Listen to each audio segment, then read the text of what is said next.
Tate, can you please explain exactly how to get over a breakup? I just went through a major breakup, and you have never explicitly spoken about the topic. Sure, I'll talk about it. First things first is that going through a breakup sucks. And every single man out here, no matter what they say, understands how bad it is to go through a breakup and understands what heartbreak's like. It's difficult. It's not easy. I'd actually like to argue that men feel more heartbroken than women. I think that's facts. I think it's true. And I think it's because one of the possessive element that we have, the idea of her being with someone else hurts more than the idea of you being with someone else to her.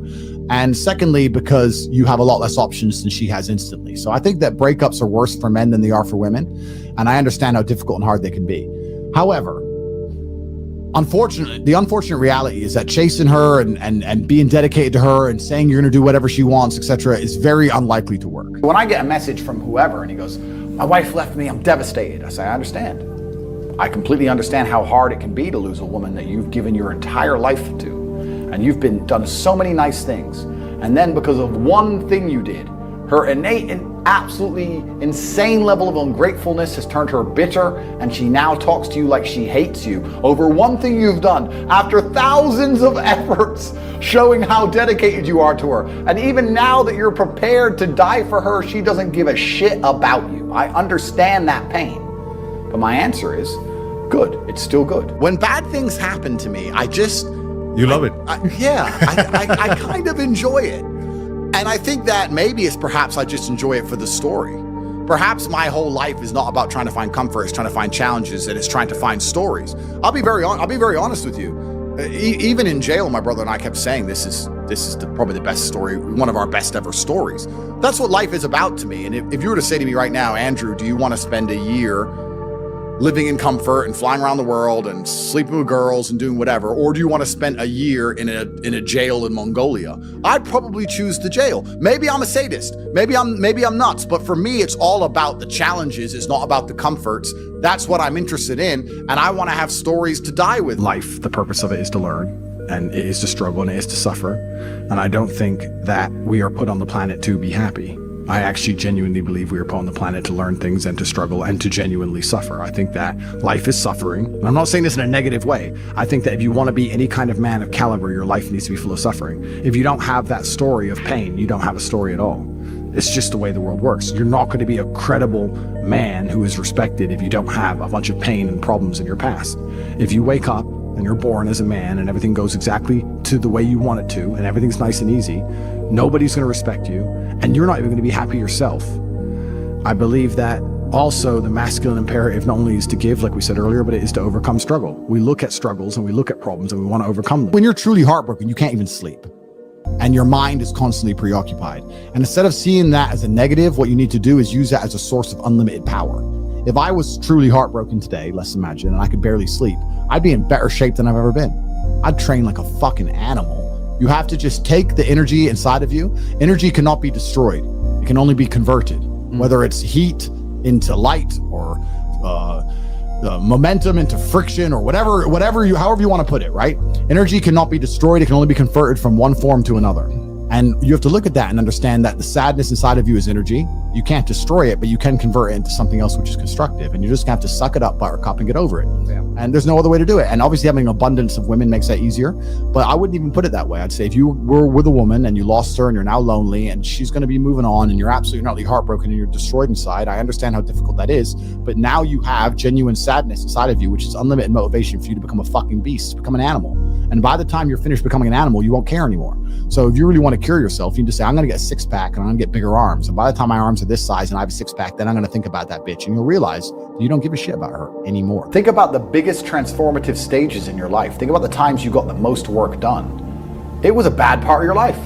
You were heartbroken, or, you lost a house or broke or whatever. That's when you did shit. When everything was fine, when the woman's still sucking dick, the mortgage is paid, dinner's on time, it's kind of doop-de-doop-de-doo, little by little, do a little bit of work, do a little bit of relax. But the big events come from trauma. This is it. So it's a cheat code. It's a cheat code to climb the mountain.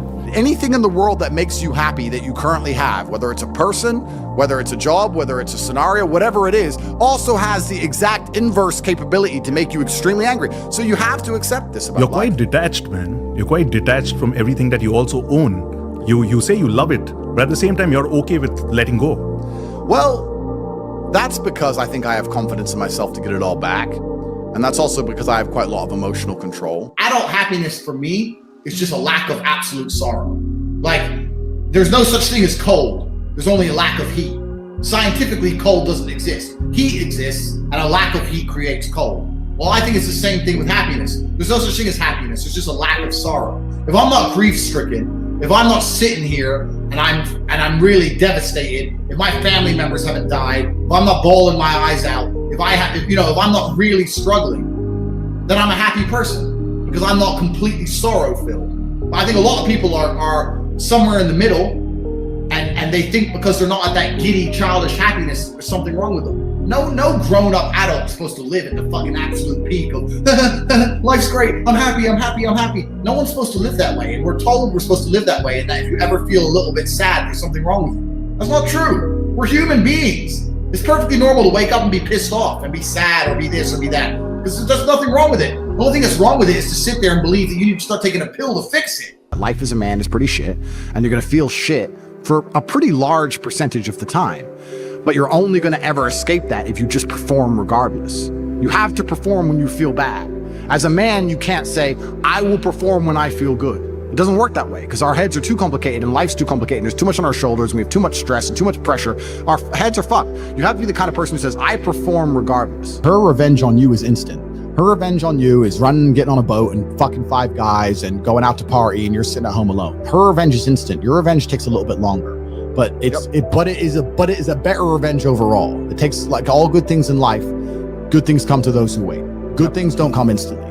Your revenge is going to be using that sadness, using that sorrow to become such an amazing man that she realizes she fucked up. Every single one of my exes realizes they fucked up. There's not a single person who's close to me whose life would be better if I wasn't in it. Every single one of my exes looks and goes, I wish I had top G still now. I just text my boyfriend my problems. He can't fix them, but Andrew fucking good. I'm sitting here on economy, takes on his jet. I fucked up.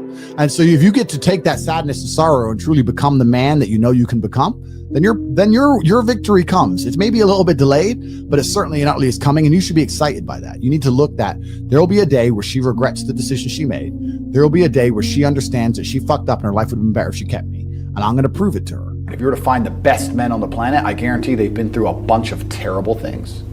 And if you listen to podcasts from any of the most interesting people on the planet, usually they've had hard, terrible lives.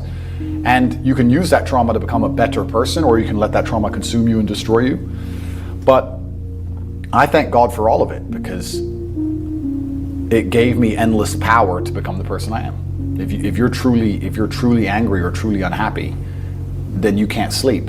And if you can't sleep, then you get twice as many hours as everybody else.